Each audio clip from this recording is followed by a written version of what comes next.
तो दोस्तों आज मैं एक्सप्लेन करने वाला हूँ पैरामाउंट प्लस पर रिलीज करी गई एक काफी बेहतरीन और काफी interesting psychological horror supernatural film को, जिसका नाम है द विशियस। इस मूवी के अंदर एक ऐसा खतरनाक कर्स है जो कि इंसान को कंज्यूम कर लेता है अगर उसने उसकी इच्छा पूरी नहीं करी तो। लेकिन इस मूवी के एंड में एक ऐसा ट्विस्ट आता है जो कि आपके होश उड़ा देगा।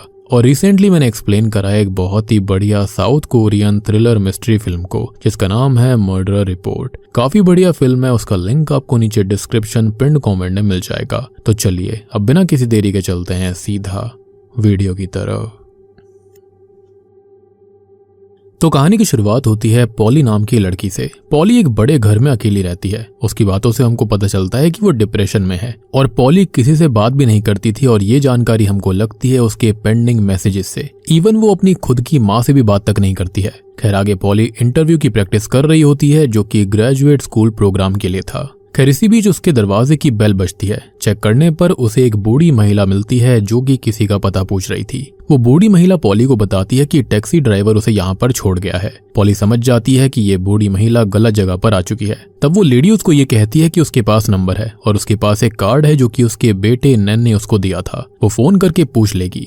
लेकिन क्या तब तक ये बूढ़ी महिला बाहर ही रहने वाली थी? लेकिन ऐसा नहीं था, क्योंकि पॉली उसको अंदर बुला लेती है और बाहर वैसे भी बर्फबारी हो रही थी। अब अंदर आकर वो लेडी पॉली से एक पानी का ग्लास मांगती है। खैर तभी हम उस लेडी के हाथ को घायल देख पाते हैं जिसके अंदर उसकी उंगलियां कटी हुई थी। खैर यहाँ पर पॉली उसे पानी का ग्लास ऑफर करती है। वो ओल्ड लेडी बोलती है कि उसे काफी देरी हो रही है। तब पॉली उससे पूछती है कि क्या उसके पास फोन है या फिर वो उसके लिए उसके बेटे को कॉल कर सकती है। तब वो बूढ़ी महिला कहती है कि उसके बेटे ने उसे कार्ड दिया था जिस पर उसके नंबर लिखे हुए थे और जब वो ट्रबल में होगी तो वो उस नंबर से उसे खुद कॉल कर लेगी। खैर वो लेडी उससे बात करने लगती है। वो उससे पूछती है कि क्या वो शादीशुदा है। ऐसा उस लेडी ने इसलिए पूछा था क्योंकि उसकी दीवार पर एक आदमी और बच्ची का फोटोग्राफ था। लेकिन इस बात पर पॉली मना कर देती है कि नहीं, वो शादीशुदा नहीं है। तब वो लेडी उससे टॉन्ट मारते हुए पूछती है कि बिना शादी के बच्चा है और यहाँ पर यह अमेरिका था, भूलना मत। खैर इस बात पर भी वो मना कर देती है कि नहीं, ऐसा कुछ भी नहीं है। खैर वो बूढ़ी महिला उसको बोलती है कि सिर्फ एक लड़की के लिए ये घर काफी बड़ा है। तब पॉली कहती है कि ये घर उसकी बहन का है और उसने और उसके हस्बैंड ने ये घर उसके लिए रेंट किया है। वो दोनों टाउन में रहते हैं और उनकी एक छोटी लड़की भी है।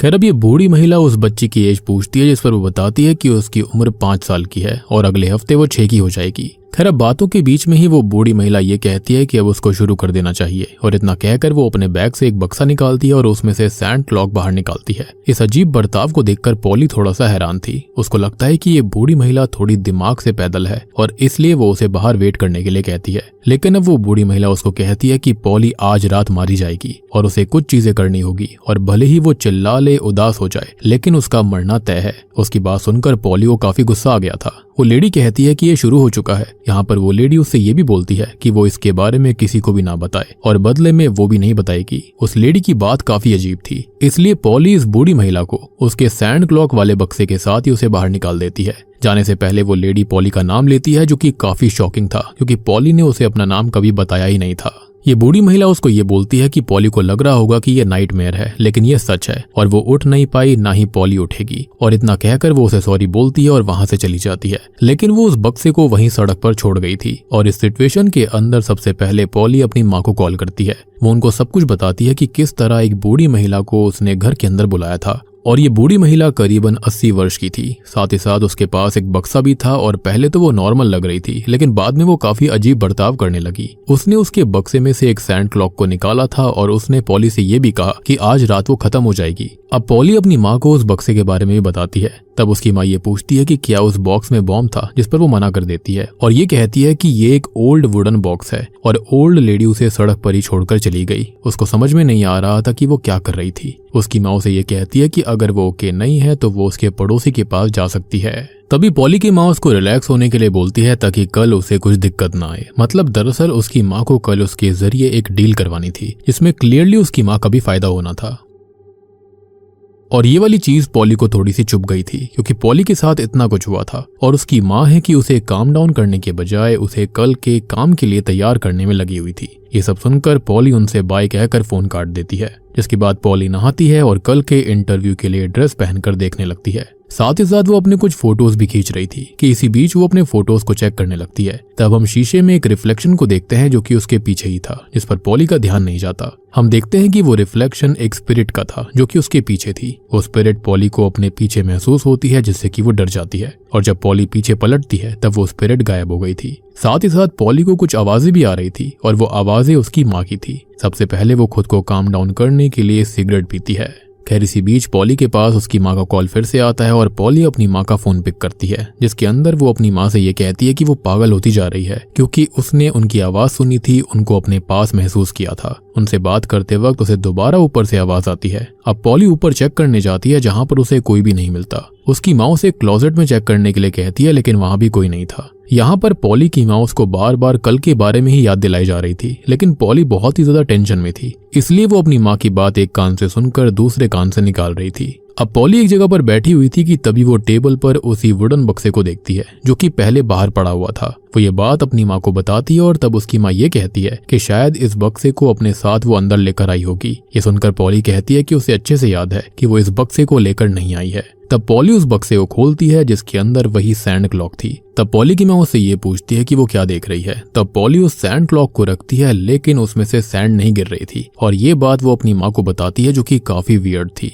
तब पॉली की माँ उसको ये कहती है कि मतलब उसने अभी तक शुरू नहीं किया है। ये सुनकर पॉली हैरान रह जाती है। और एक और बात, इससे पहले पॉली ने अपनी माँ को सैंड क्लॉक के बारे में तो कुछ भी नहीं बताया था, और उसकी माँ को इस बारे में ऑलरेडी कैसे पता था। ये बात वो अपनी माँ से पूछती है कि तभी उसकी माँ उसको ये बोलती है कि वो उसकी माँ है ही नहीं, और अब ये बात उसके कानों में ही रह जाती है। और ये सुनकर वो बहुत डर गई थी, चौंक गई थी। और यहाँ पर फोन पर जो कोई भी था वो भी उससे यही कहती है कि वो मरने वाली है, और वो भी आधी रात को। इसके बाद वो फोन कट कर देती है और तभी कोई उसके दरवाजे पर दस्तक देता है। तभी उसके फोन पर दोबारा कॉल आता है और वो लेडी उससे ये कहती है कि वो मरने वाली है अनलेस अगर वो 3 चीजों का सैक्रिफाइस करती है तो। पहला, जिससे वो नफरत करती है, दूसरा जिसकी उसे जरूरत है, और तीसरा जिससे वो प्यार करती है। उसे वो तीनों चीजें बक्से के अंदर डालनी पड़ेंगी, और ध्यान रहे जो चीज वो डालेगी वो वैलिड होनी चाहिए। और वैलिड का मतलब यही था कि वही चीजें उस बक्से के अंदर डालनी होंगी जिससे वो सच में हेट, लव या फिर नीडी होगी। और अगर उसने कुछ और डाल दिया तो वो लेडी को पता चल जाएगा। यहाँ बेसिकली पॉली जो थी वो कर्स में थी, और उस लेडी ने उसके ऊपर एक कर्स डाल दिया था। और जिस समय पॉली ने उस ओल्ड लेडी को अंदर बुलाया था उस समय वो लेडी उस पर कर्स ही कास्ट करने आई थी, और जैसे ही उसने सैंड क्लॉक को निकाला वैसे ही कर्स कास्ट हो चुका था। उस ओल्ड लेडी की बातों से प्रतीत हो रहा था कि वो ये मजबूरी में कर रही है या फिर उसका ये करने का इरादा है ही नहीं, और इसलिए उस बूढ़ी महिला ने उससे माफी भी मांगी थी। अब पॉली इसी चीज के बारे में सोचती रहती है कि वो इस बक्से के अंदर क्या डालेगी। वो उस बॉक्स को निहारते रहती है और उसको छू कर देखती है। तब उसके चेहरे पर टेंशन साफ दिख रही होती है। यहाँ पर अब वो फैसला करती है कि वो सिगरेट का पैकेट डालेगी, क्योंकि उसके हिसाब से वो सिगरेट से बहुत ज्यादा नफरत करती है। खैर वो सिगरेट के पैकेट को उसी बक्से में डालकर बंद कर देती है, और जब वो उस बक्से को थोड़ी देर बाद खोलती है तो देखती है कि वो सिगरेट का पैकेट उसी बक्से के अंदर था। ये देखकर पॉली समझ जाती है कि बक्से ने उसके सैक्रिफाइस को एक्सेप्ट नहीं किया।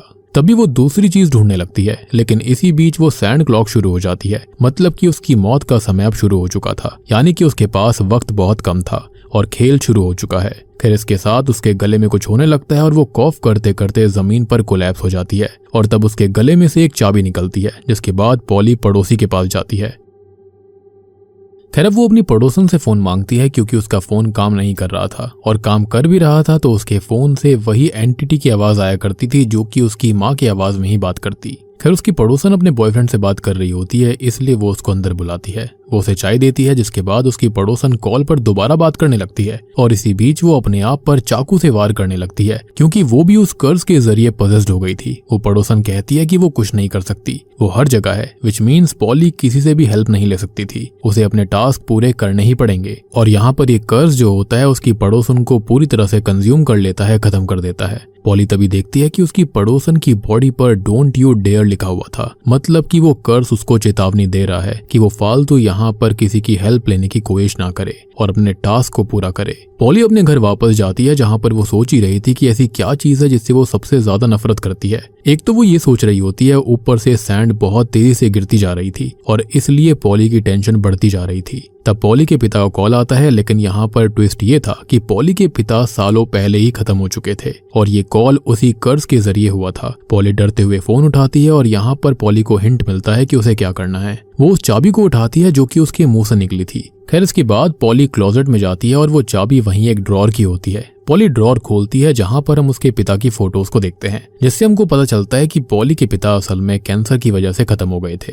खैर वो उन सामानों में से एक क्रॉस वाला नेकलेस निकालती है और हमको पता लगता है कि पॉली सबसे ज्यादा गॉड से नफरत करती है, क्योंकि पॉली के पिता बहुत ज्यादा रिलीजियस थे और वो हर रोज भगवान से प्रार्थना करते थे कि वो हेल्दी रहें, जिंदा रहे, लेकिन गॉड उनको बचा नहीं पाए और तब से वो भगवान से नफरत करती है। इसके बाद वो वहां से निकलने की कोशिश करती है, लेकिन दरवाजा बंद था। इसके बाद से उसके पिता का डिमोनिक वर्जन उसको दिखने लगता है। अब ये बॉक्स जो था, ये कर्ज जो था, वो पॉली को मेंटली टॉर्चर कर रहा था। खैर किसी तरह से वो बाहर निकलती है, जहां पर वो उस नेकलेस को उस बक्से में डालती है और उसको बंद कर देती है। जिसके बाद बॉक्स खोलने पर उसे वो नेकलेस गायब मिलता है, विच मीन्स बॉक्स ने वो एक्सेप्ट कर लिया था। लेकिन इसके बाद पॉली को अपने आप की आवाज आने लगती है और वो शीशे में देखती है, जहां पर उसका रिफ्लेक्शन उससे उल्टी सीधी बातें बोल रहा था। उसका रिफ्लेक्शन सेल्फ हार्म करने लगता है और तभी पॉली के हाथों में कटिंग प्लायर्स आ गए थे। तभी वो देखती है कि उसकी बहन का कॉल उसके पास आ रहा था और कॉल पिक करने पर वो ये बोलती है कि उसने उसे कॉल क्यों किया था और उसकी बेटी को किससे खतरा है। लेकिन पॉली ने तो अपनी बहन को कभी कोई कॉल किया ही नहीं था, विच मीन्स कि ये उसी एंटिटी कर्स ने किया होगा। लेकिन तभी उसकी सिस्टर को उसके घर के बाहर पॉली की कार दिखती है, जो कि ऑब्वियसली पॉली नहीं थी। यहाँ पर पॉली घबरा जाती है और इसलिए वो जल्दी से बाहर जाने लगती है ताकि वो अपनी बहन को बचा सके, लेकिन वो कर्स उसे बाहर नहीं जाने देता। उसके लिए उसे सेकंड सैक्रिफाइस देना पड़ेगा, लेकिन उसे क्या सैक्रिफाइस देना था ये उसको नहीं पता था। तब टीवी अपने आप ऑन होता है, जिसके अंदर उसकी भतीजी की वीडियो चल रही होती है और उसके अंदर उसकी भतीजी बार बार पैर की पिंकी फिंगर दिखा रही थी। तब पॉली समझ जाती है कि उसे क्या करना है और इसलिए प्लायर से वो अपनी पिंकी फिंगर काट देती है और उसे बक्से में डाल देती है। जिसके बाद वो जल्दी से मरहम पट्टी करती है और तब उसे वो कर्स उसकी बहन के डिमोनिक रूप में दिखता है, जिससे वो काफी डर गई थी। यानी कि यहाँ पर बहुत तगड़ी गड़बड़ होने वाली थी। जब पॉली बक्से को चेक करती है तो उसकी पिंकी फिंगर को इस बक्से ने रिजेक्ट कर दिया था। खैर अब ये देखकर पॉली का दिमाग खराब हो जाता है कि उसने अपनी उंगली तक काट दी, लेकिन बक्से ने उसको रिजेक्ट कर दिया। तब वो सोचती है कि इस बक्से को, इस कर्स को और क्या चाहिए। तब वो दोबारा वीडियो चलती है और इस बार हाईलाइट हाथ की उंगली हो रही थी। तब वो हाथ की उंगली कट करके बक्से को देती है और इस बार उसकी उंगली को एक्सेप्ट कर लिया गया था। तभी अचानक लाइट बंद हो जाती है और पॉली की हालत खराब हो चुकी थी। खैर अब तभी हम नोटिस कर पाते हैं कि उसकी मौत का समय जो था वो बढ़ गया था और दरवाजा भी खुल चुका था। इसलिए वो अपनी बहन के घर पर जाती है, जहां पर वो अपनी बहन को मृत पाती है। इसके बाद वो अपनी भतीजी के पास जाती है और वो भी मृत थी, विच मीन्स कि कर्स ने उसको खत्म कर दिया और इससे वो बहुत टूट जाती है। तब उसके पास कॉल आता है और पिक करने पर सामने वो कर्स उससे उसकी भतीजी की आवाज में बात कर रहा था, जहां पर वो कर्स उससे ये कहता है कि उसने अभी तक फिनिश नहीं किया है अपने टास्क को। तब पॉली कहती है कि उसने उन्हें मार डाला, लेकिन कर्स कहता है कि उसने खुद उनको मारा है। तब पॉली पूछती है कि क्या उसने कोई गलती करी है। तब कर्स उसको कहता है कि उसने बस अपनी चॉइस चुनी है। यहाँ पर ये बक्सा उसके साथ खेल रहा था। खैर अभी भी पॉली के ऊपर से मौत टली नहीं थी और अभी उसे एक और चीज बक्से को देनी थी, यानी कि फाइनल चीज, समथिंग शी लव्स। और यहाँ पर पॉली अपनी भतीजी के बाल काट कर बक्से को देती है और बॉक्स उसको एक्सेप्ट कर लेता है। इसके बाद पॉली की बहन वहां पर आती है, जो कि जिंदा थी, विच मीन्स कि कर्स अब खत्म हो चुका था। वो जल्दी से भागकर अपनी भतीजी के पास जाती है और वो भी जिंदा थी। उसको देखकर पॉली बहुत खुश होती है। पॉली उसे हक करती है, लेकिन यहाँ पर उसकी भतीजी अचानक से डिमोनिक फॉर्म में बदल जाती है। इसके बाद वो पॉली को स्टैब कर देती है और यहाँ पर ये सीन कट हो जाता है। खैर तब पॉली अपने आप को अपने घर की टेबल पर देखती है और यहाँ पर वो नोटिस करती है कि वो सैंड क्लॉक अभी भी चल रही है। यहाँ पर पॉली का दिमाग फिर से खराब हो गया था, क्योंकि उसने उस बॉक्स को सब कुछ दिया, लेकिन फिर भी उसका कर्ज खत्म नहीं हो रहा था। पॉली उस बक्से से बात करने की कोशिश करती है, लेकिन कुछ नहीं होता। तब पॉली उस बक्से को और चीजें देती है और वो बक्सा इन चीजों को एक्सेप्ट भी कर लेता है, लेकिन ये कर्ज अभी भी खत्म नहीं हुआ था। और तब जाकर पॉली के दिमाग में एक बात आती है कि जिस तरह से उस बूढ़ी महिला ने उसे वो बक्सा दिया था, क्या वैसे ही उसको भी किसी को ये देना होगा। लेकिन क्या ये पॉसिबल भी है? तो बिल्कुल पॉसिबल है। और वो जो लेडी थी उसके पास भी ये बक्सा कहीं से तो आया होगा। और हमने ये भी देखा था कि उस लेडी की उंगलियां कटी हुई थी और वो लेडी भी उस बक्से की विक्टिम थी, लेकिन उस लेडी ने ये कर्ज पॉली पर पास ऑन कर दिया था। यानी कि वो लेडी वहां पर ऐसे ही नहीं आई थी, पक्का यहाँ पर कोई ना कोई झोल झाल था। खैर अब तभी पॉली अपने पड़ोसियों में से किसी को देखने लगती है और तब जाकर एक पड़ोसन अपना दरवाजा खोलती है। इसका नाम टेरा था। अब वो टेरा से हेल्प मांगती है कि उसे एक कॉल करना है, लेकिन वो उसको ये बोलती है कि ये उसका नहीं बल्कि उसके माता पिता का घर है और वो लोग किसी भी पल घर आते होंगे और इसलिए वो ज्यादा कुछ नहीं कर सकती। तब पॉली कहती है कि वो बस कुछ देर के लिए अंदर आना चाहती है। टेरा उसको अंदर बुलाती है और वो उसको चाय देती है। इसके बाद वो उस बक्से को निकालती है और उसे कहती है कि वो मरने वाली है और यहाँ पर वो उससे सॉरी कहती है, लेकिन टेरा को कुछ भी समझ में नहीं आता और टेरा उसे वहां से भगा देती है। लेकिन पॉली वो बक्सा वहीं पर छोड़ गई थी और वो वापस घर आ जाती है, लेकिन ये बक्सा जो था ना वो उसको वहां पर वापस मिल जाता है और अब तो पॉली का दिमाग बुरी तरह से खराब हो गया था। खैर इसी बीच वो बूढ़ी महिला वहां पर आती है और पॉली पर हमला कर देती है, लेकिन पॉली बहुत ज्यादा गुस्से में थी इसलिए वो उसी पर उल्टा हमला कर देती है और उसको स्टैब करती है। तब पॉली उससे पूछती है कि वही क्यों। तब वो बूढ़ी महिला उसको ये कहती है कि ये बक्सा शायद लोगों को खुद चुनता है और इसलिए ये कभी खत्म नहीं होगा। और हम देख पाते हैं कि उस बूढ़ी महिला की आंख नहीं थी, मतलब उसके साथ ये सिलसिला अभी जारी रहा था। यहाँ पर खत्म होने से पहले बूढ़ी महिला उसको ये कहती है कि वो डरना बंद करे, यानी कि मरने से नहीं डरना चाहिए और जितना डरेगी उतना ये बक्सा उसको डराएगा। इतना कहकर वो बूढ़ी महिला मर जाती है। लेकिन अब सैंड खत्म होने वाली थी और पॉली इस बार कुछ नहीं करती और सैंड को गिरने देती है और इसी तरह से पूरी सैंड गिर गई थी। खैर अब अगला दिन आ चुका था जहाँ पर पॉली अब तक जिंदा थी, लेकिन यहाँ पर वो जिंदा कैसे बच गई। खैर अब वो अपने घर से बाहर जाती है जहाँ पर वो अपनी भतीजी से मिलती है, यानी कि रियल वाली भतीजी से। साथ में उसकी बहन भी मौजूद थी। पॉली यहाँ पर काफी खुश होती है, लेकिन सबसे पहले वो अपना एक काम करती है। वो टेरा के घर पर जाती है और उसको ये कहती है कि उसे कोई सैक्रिफाइस देने की जरूरत नहीं है और वो उसे वो बक्सा लौटा दे। तब टेरा कहती है कि वो किस बारे में बात कर रही है। यहाँ पर वो पूरी तरह से अनजान बन जाती है, ये कहते हुए कि कल कुछ हुआ ही नहीं था और तो और वो पॉली को पहली बार देख रही है।